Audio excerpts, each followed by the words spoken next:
السلام عليكم ورحمة الله وبركاته. نحمده ونصلي على رسوله الكريم أما بعد فأعوذ بالله من الشيطان الرجيم. بسم الله الرحمن الرحيم. يا أيها الناس اعبدوا ربكم الذي خلقكم والذين من قبلكم لعلكم تتقون.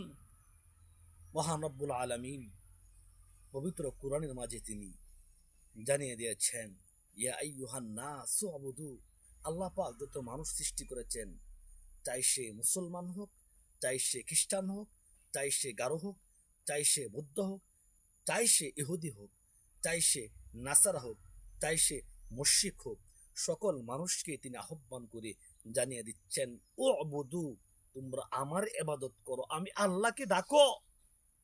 রব্বাকুম, আমি তোমাদের প্রতিপালক, আমি তোমাদেরকে সৃষ্টি করেছি।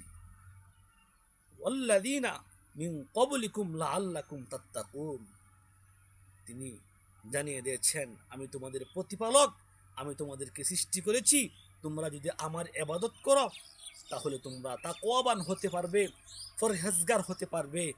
তাই প্রিয় বন্ধু, তোমাকে বলছি, তোমরা সেই আল্লাহর ইবাদত করো, আল্লাহকে ডাকো এবং সেই রাসূলুল্লাহ সাল্লাল্লাহু আলাইহি সাল্লামকে মুহাব্বত করো, তার সুন্নাত অনুসরণ করো। ইনশাআল্লাহ তাহলে আমরা সফলকাম হতে পারবো।